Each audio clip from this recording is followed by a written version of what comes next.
வணக்கம். இன்னைக்கு ஒரு மிகச்சிறப்பான பகுப்பாய்வுக்கு உங்கள வரவேற்கிறேன். வாழ்க்கையில எதிர்பாராம வர்ற கஷ்டங்களைய, நெருக்கடிகளைய எப்படி எதிர்கொள்றதுன்னு பேசுற ஒரு ஆழமான மூல உரைய தான் நம்ம இன்னைக்கு அலச போறோம். கஷ்டம் வந்தாலே நம்ம பொதுவா ரொம்ப சோர்ந்து போயிடுவோம் இல்லையா? ஆனா இந்த உரை என்ன சொல்லுதுன்னா, வாழ்க்கையோட அழுத்தங்களை எப்படி ஒரு மாபெரும் விரிவாக்கமா, அதாவது ஒரு மிகப்பெரிய பெருக்கமா மாத்தலாங்கிறத பத்தி ரொம்ப அழகா பேசுது. சரி, நேரடியா நம்ம விஷயத்துக்குள்ள போயிடலாம். இந்த மூல உரை ரொம்பவே சிந்திக்க தோன்ற ஒரு வலிமையான கேள்வியோட தொடங்குது. அது என்னன்னா, ஆண்டவர் அனுமதிக்கும் பாதை என்ன? பொதுவா நம்ம என்ன நினைப்போம்? ஒரு தெய்வீகமான பாதை, இல்ல கடவுள் நமக்கு காட்டுற வழின்னா அதுல எந்த தடங்களும் இருக்காது, அப்படியே பூக்கள் தூவின மாதிரி ரொம்ப சுலபமா இருக்கும்னு தானே நினைப்போம். மனித இயல்பு அதுதான். ஆனா இந்த உரை ஒரு சுவாரஸ்யமான வாதத்தை முன்வைக்குது. ஒரு தெய்வீக பாதை ஏன் ரொம்ப கடினமானதா இருக்கக்கூடும்? நம்ம எதிர்பார்ப்புகளுக்கு நேர்மாறா சில நேரங்கள்ல அந்த பாதையே அவ்ளோ கரடுமுரடா இருக்கு. இந்த கேள்வி நம்மளோட வழக்கமான சிந்தனைகளை உடைச்சு துன்பங்களை முற்றிலும் ஒரு புது கோணத்துல பார்க்க வைக்குது. இந்த உரை கிட்ட இருந்து நாம கவனிக்க வேண்டிய ரொம்ப சுவாரஸ்யமான விஷயம் என்ன தெரியுமா? நெருக்கமான பாதை அப்படிங்கிற வார்த்தைய அது எப்படி வரையறுக்குதுங்கிறது தான். அதாவது, வாழ்க்கையில வர்ற அழுத்தத்தையோ நெருக்கடியையோ இது ஒரு விபத்தாவோ இல்ல ஒரு தேவையற்ற தடையாவோ பார்க்கல. மாறா, நீங்க வாழ்க்கையில ஒரு பெரிய பெருக்கத்தை அடையணும்னா அதுக்கு முன்னாடி கடந்து போக வேண்டிய ஒரு அவசியமான திட்டமிடப்பட்ட பாதையா தான் இந்த நெருக்கமான பாதை பார்க்கப்படுது. அப்போ இங்க நாம புரிஞ்சுக்க வேண்டிய முக்கியமான விஷயம் என்னன்னா, உங்க வாழ்க்கையில வர்ற நெருக்கடிங்கிறது ஒரு தப்பே கிடையாது. அது ஒரு மாபெரும் வளர்ச்சிக்கான ஆயத்தமலை.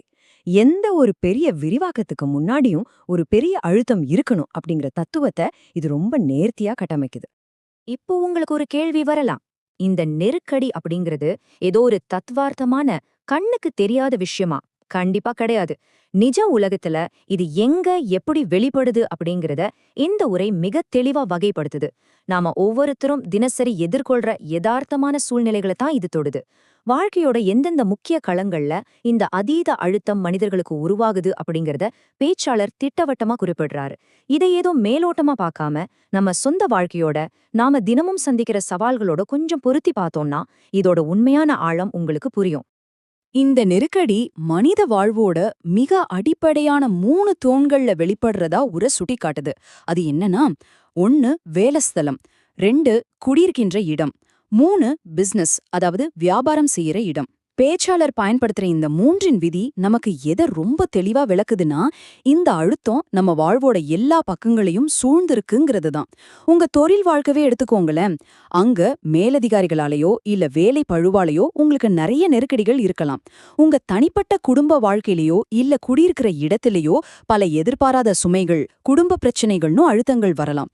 அதே மாதிரி உங்க நிதி நிலை சார்ந்த வியாபாரத்துல தொழில் போட்டி மாதிரியான எதிர்பாராத சரிவுகள் ஏற்படலாம். பேச்சாளர் இதையெல்லாம் சும்மா தச்சேல சொல்லல. ஒரு சாதாரண மனிதன் தன்னோட அன்றாட வாழ்க்கையில எங்கெல்லாம் அதிகபட்சமான சவால்களையும் நெருக்கடிகளையும் சந்திக்கிறானோ அந்த நிஜ உலகத்தோட அழுத்தங்களை இந்த உரை ரொம்ப துல்லியமா பிரதிபலிக்குது.